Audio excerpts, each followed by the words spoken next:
रायपुर में drugs syndicate के खिलाफ पुलिस की ताबड़तोड़ कार्रवाई के बाद अब राजनीति गर्मा गई। एक तरफ पुलिस दावा कर रही है कि इस रैकेट का पाकिस्तान कनेक्शन तोड़ा गया है, तो वहीं दूसरी तरफ राजनीतिक दल एक दूसरे पर आरोप प्रत्यारोप कर रहे हैं। पूरे मामले ने प्रदेश की राजनीति में नया भूचाल ला दिया। देखिए इस पर हमारी एक खास रिपोर्ट।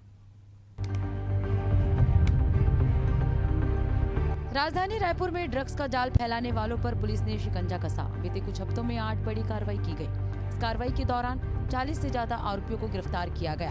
इनमें महिला पेडलर भी शामिल है। इस मामले में सबसे बड़ा खुलासा ये है कि सिंडिकेट का पाकिस्तान से सीधा कनेक्शन था, जिसे रायपुर पुलिस ने काटने का दावा किया है।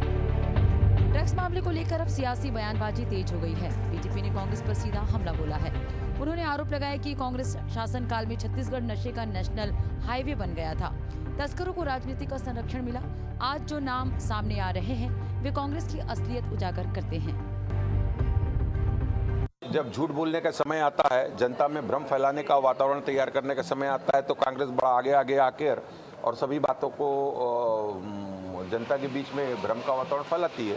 जब ऐसा मामला आया है और कांग्रेस के किसी नेता का ना कॉन्टैक्ट उससे जुड़ा हुआ बताया जाता है और संपर्क में बताया जाता है, तो इस पर उनका बयान देना चाहिए, बोलना चाहिए उनको और कार्रवाई भी करनी चाहिए। मैं तो ये मानता हूँ सुचिता की बात करने वाले इस तरीके के कार्यों में अगर संलिप्त हैं तो वो निश्चित रूप से बहुत दुर्भाग्यपूर्ण है।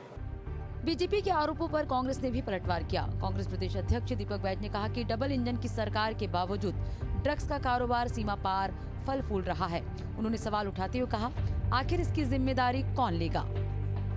आप अपनी जिम्मेदारियां नहीं निभा पा रहे हैं और आरोप कांग्रेस के पे लगा रहे हैं कि ये नशा का कारोबार का व्यापारी इसके साथ संबंध है।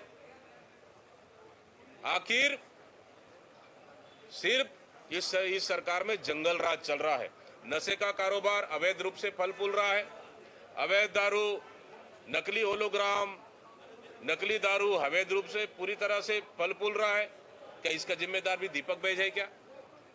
मतलब आप काम नहीं कर पा रहे, आरोप कांग्रेस के ऊपर लगा रहे हैं। अगर आप काम नहीं कर पा रहे तो नैतिकता के आधार पर आपको उस कुर्सी में बैठने का अधिकार नहीं है जो जनता ने आपको चुन के भेजा है।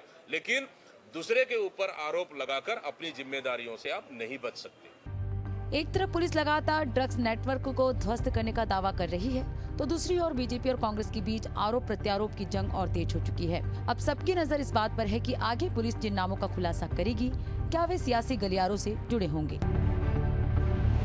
ड्रग्स जैसे गंभीर मुद्दे पर पुलिस की कार्रवाई और सियासी संग्राम दोनों साथ साथ चल रहे हैं। आने वाले दिनों में इस केस में कौन कौन से बड़े चेहरे बेनकाब होंगे, इस पर सबकी नजर है। एशियन न्यूज के लिए रायपुर से पंकज साहू के साथ नदीम मेमन की रिपोर्ट।